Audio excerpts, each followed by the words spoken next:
So sometimes in conversations with friends, I'll often say, I know that God has a plan for me. My job is to try not to screw it up. And I say that because oftentimes I'll second guess myself and the decisions that I make, which I don't think is an unhealthy thing. Maybe you second guess yourself. Don't think that that's unhealthy. I think it's healthy because the more you question the decisions that you're about to make, the more informed the decisions become. But sometimes, no matter how informed that decision is, reality happens and it doesn't resemble anything that you thought it would. And you're forced to deal with the reality of it. And I wanted to share a personal situation with you, if I may, about that very thing. Stacy and I had been married for a few years and we're not successful in having children, and we didn't understand why. So we went, like so many couples, to go and get checked out to see what the problem was, and even if there was a problem. And as it turned out, then there certainly was a problem. And I remember vividly the day that we were sitting in the clinic at the Hershey Medical Center, and the doctor looked me in the face and literally told me, and I quote, "You will never have children." You can imagine that was like a gut punch. It literally took the wind out of me. And even now thinking about it, it takes me back to that moment. And I remember being shocked, one, by that bedside manner. He didn't put it to me very delicately.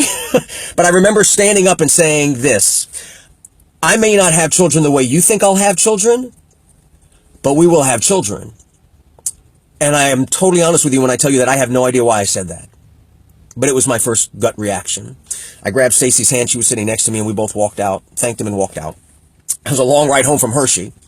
So some of you know by reading my Facebook post today that one of my children is celebrating her 12th birthday today. I have 4 children. Stacy and I have 4 kids. Sade, who's the oldest, who is pregnant, by the way, with her second, and we're so excited. And then Aviana, who's 12, and then Zayden, who is 11, and Milani, who is 9.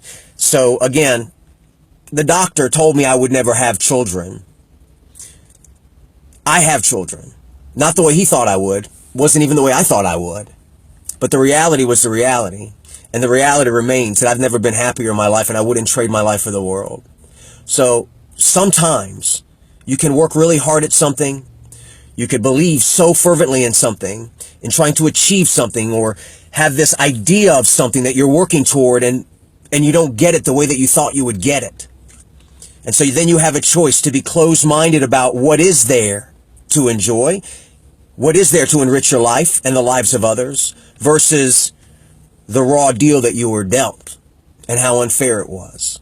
What if you're going through something right now because you are exactly the person who's supposed to be going through that, and you're exactly the person who's going to help others? My children helped me. Most people say, "Oh, you and Stacy are so great for what you did." No.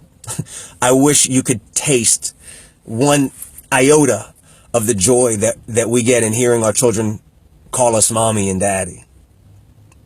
That's a beautiful gift that I'll always be grateful for. So maybe life isn't going to happen exactly the way that you want it to happen, but life is going to happen.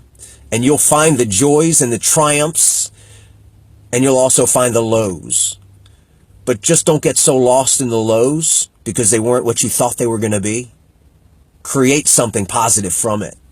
There's something beautiful on the other side of that money could never buy, and you wouldn't trade for the world. Happy birthday, my love. I love you, sweetheart. Mwah.